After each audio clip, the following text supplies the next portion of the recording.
Le microcontrôleur est un composant programmable de taille très réduite. Tous les éléments essentiels sont rassemblés dans un seul circuit intégré. Le microcontrôleur est composé principalement d'un microprocesseur, d'une mémoire programme, ROM, d'une mémoire de données, la RAM, et des périphériques d'entrée-sortie. Tous ces composants sont reliés par des bus différents. Le microcontrôleur contient aussi d'autres composants.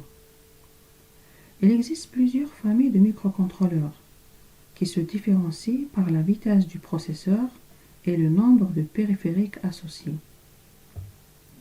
Le microcontrôleur est connu aussi par le nom PIC. Cette dénomination est sous copyright de la société américaine Microchip Technology. Les autres fabricants de microcontrôleurs ne peuvent pas utiliser le terme PIC pour leur propre microcontrôleur. Le PIC est donc un microcontrôleur de marque Microchip. Voici un exemple d'un PIC 16F84. Ce circuit intégré est composé de 18 broches. On dit broche ou patte ou pin. Donc il est composé de la broche VDD qui signifie l'alimentation qui est entre 3 à 5,5 volts et VSS c'est la masse, c'est-à-dire 0 volts, ground. Il est composé d'un port A, un port appelé le port A. On voit ici que le port A est composé de 5 entrées-sorties, de R à 0, 1, 2, 3 et 4. Le port A est un registre qui est composé, dans ce cas, pour cet exemple, 16F84, de 5 bits. Le 16F84 est composé aussi d'un autre port qui est appelé le port B. Le port B, il est composé de 8 bits, RB0, 1, 2, 3, jusqu'à 7. Chaque port est associé à un registre.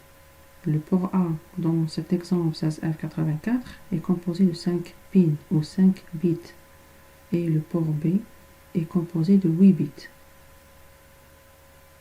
Voici un autre exemple, le PIC 16F877.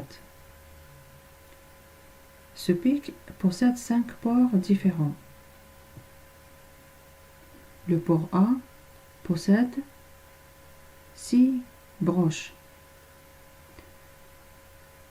Le port B, le port C et le port D contiennent 8 broches, 8 bits. Un autre port, le port E, il contient uniquement 3 broches. Alors pour ce PIC, nous avons 33 broches d'entrée-sortie disponibles qui sont bidirectionnelles. Le tout, ce PIC contient 40 pins. Pour mieux comprendre, il suffit de voir le datasheet de chaque composant. Et voilà.